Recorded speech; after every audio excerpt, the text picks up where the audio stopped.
Sir एक सवाल मेरा और भी है कि पारसी समाज की जो सामाजिक स्थिति आज है, क्या वो हमेशा से ऐसी ही रही है या कुछ ऐसी चीजें हैं जो हम लोग देख नहीं पा रहे हैं या फिर इससे कुछ भिन्न थी?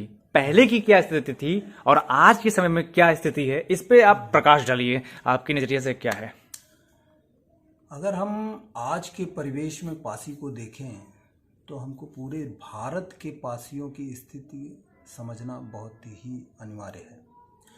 अब आप उत्तर प्रदेश में पासियों की स्थिति देखते हैं तो यहाँ हम लोग एससी में आते हैं, और यहीं पे आप तेलंगाना, केरल या कर्नाटक चले जाते हैं तो वहाँ पासी ओबीसी में आते हैं, या अन्य प्रदेशों में चले जाते हैं तो वहाँ भी पासियों की स्थिति दूसरी है। परंतु पासियों की बहुतायत मात्रा जो आज पासी के रूप में विद्यमान है वो उत्तर प्रदेश या उत्तर भारत में ही है। बाकी जगह पे नाम चेंज भी है और थोड़ा बहुत परिवर्तन भी है। परंतु आपने जैसा कि पूछा कि क्या पासियों की स्थिति ऐसी थी, ऐसा नहीं है। आप अंग्रेजों के टाइम पीरियड में देखें, ब्रिटिशर्स के टाइम पीरियड में जब देखेंगे तो पासी एक लड़ाकू जाति के रूप में आपको दिखाई देगी। आप चाहे 1857 का इतिहास उठा के देख लीजिए, आप उसके बाद या उससे पहले का इतिहास उठा के देख लीजिए, बहुत सारे पासी जो है जमींदार टाइप के लोग थे। जैसे गंगा बकश रावत, वीरांगना उदा देवी का नाम है जिसने अपने दम पे 36 लोगों को मार गिराया।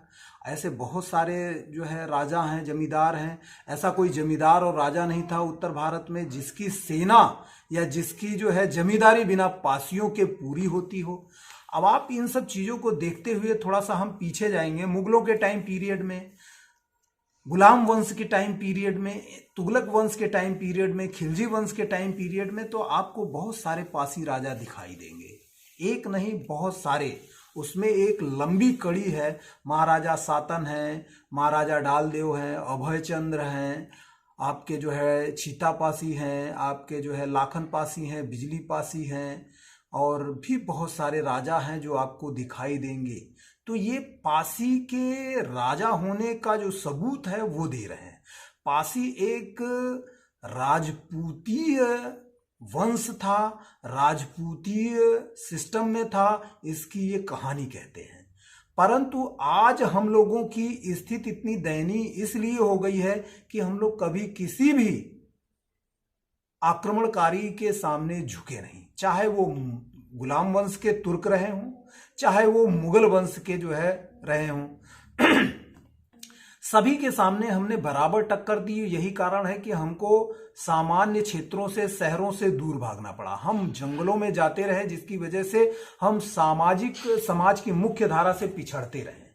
परंतु जैसे ही मौका हमको मिलता था, हमने अपना अधिकार लेने के लिए, इन लोगों का वध करने के लिए सदैव सबसे आगे वाली श्रेणी में खड़े होते थे।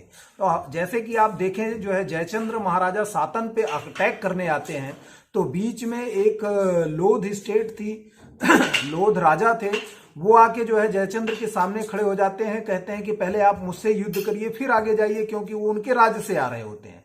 लेकिन जयचंद्र ने उनको मना कर दिया कि मैं आपसे युद्ध नहीं करूंगा, क्योंकि आप मेरे बराबरी के नहीं हो, आपकी सामाजिक हैसियत कमजोर है, आपका राजनैतिक हैसियत हमसे कमजोर है। इससे ये दिखाई पड़ता है, इससे ये सिद्ध होता है कि पासी एक बहुत ही लड़ाकू और बहुत ही संभ्रांत सिस्टम में था। सर जैसा कि पासी जाति पे आपसे चर्चा हो ही रही है, तो मैं ये जानना चाहता हूं कि पासी शब्द की उत्पत्ति या उद्भव किस काल खंड में हुआ, किस समय हुआ, कहां से, कैसे, क्या इसका साक्ष्य है, कैसे क्या निकला? आप इस पे कुछ प्रकाश डालिए। पासी शब्द जो है आप देखेंगे तो पासी राजा महाराजा जो है 10वीं शताब्दी 9वीं शताब्दी से आपको दिखाई देंगे। परंतु पासी शब्द का सबसे पहले उल्लेख हमको जो है भारस्यु वंश के बाद दिखाई देता है। जो भारस्यु वंश के लोग थे उनको जो है समुद्रगुप्त ने गणपतिनाग को पराजित करने के पश्चात अपनी सेना में शामिल कर लिया था। अगर वो उन लोगों को वाह्य सेवा में रखता तो उसका तख्ता पलट देते, परंतु समुद्रगुप्त ने उनको अपने पुलिस विभाग में या अपने कुछ अंतः कार्यों के लिए रखा। जैसे उसने उस समय एक पद का इजाद किया था, दंड पासाधिकरण।